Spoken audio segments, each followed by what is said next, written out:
I'm going to present the first two people. The first presentation is called Ending the World by Hudda and Kaya.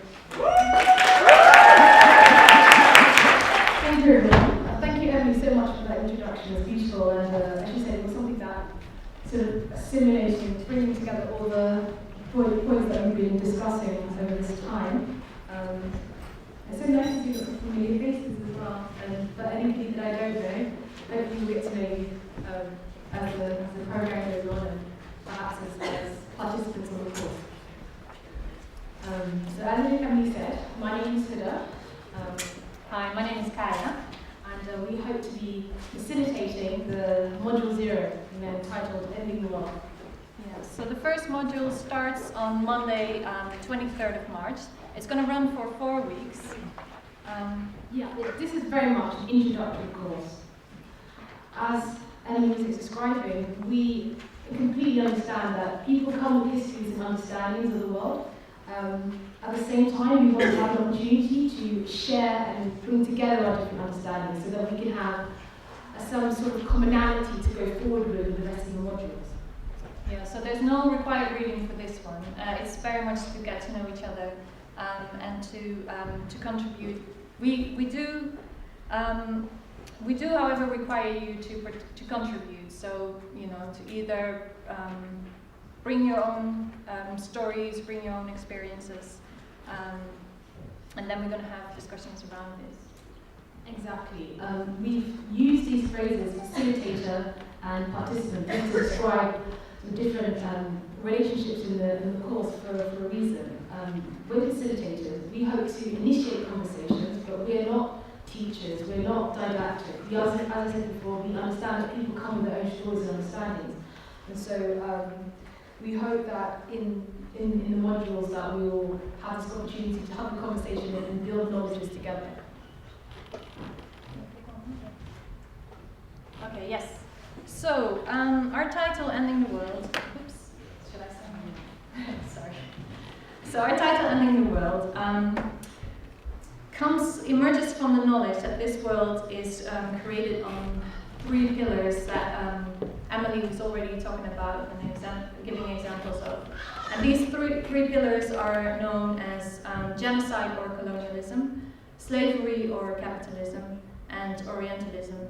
And Andrea Smith, she's an activist and academic in the US, community organizer, and she has labeled the 3 pillars of white supremacy.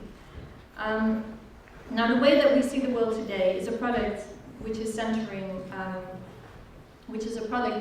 based on a product of this history of these 3 pillars or white supremacy.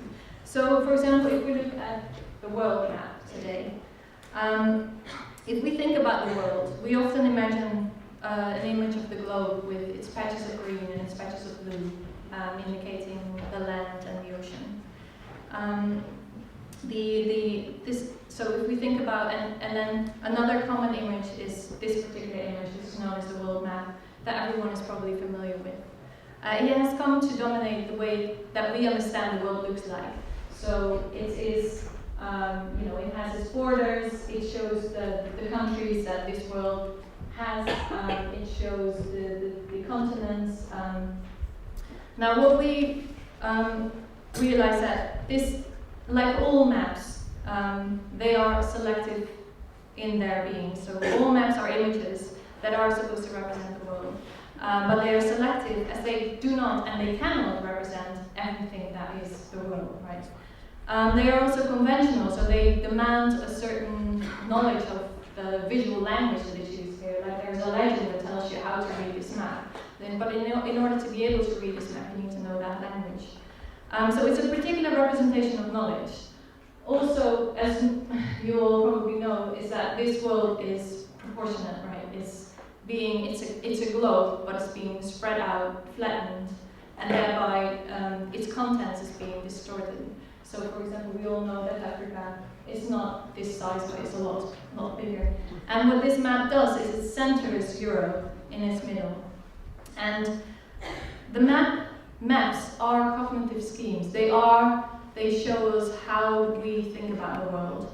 and they show a certain way of thinking about the world. And we recognize that these maps are built and based on this history of genocide and coloniality, and that it's only through that history that this has come to be what it is and what it looks like today.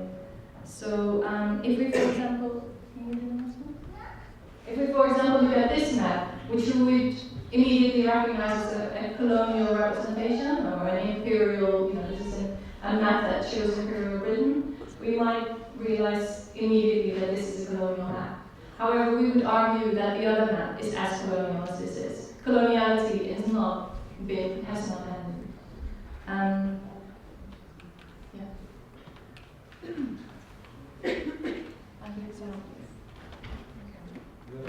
And so to back then, sorry. Yes. So finally, is an introduction to the Module 0. We use a quote by Amiri Baraka. The idea that the Western thought might be viewed as might be exotic if viewed as another landscape has never presented itself to most Westerners.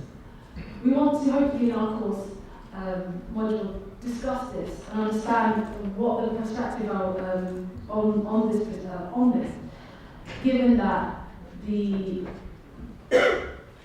shared understanding that the world is Western-centric, that there is a coloniality that's built on white supremacy, that we together ought to talk about this.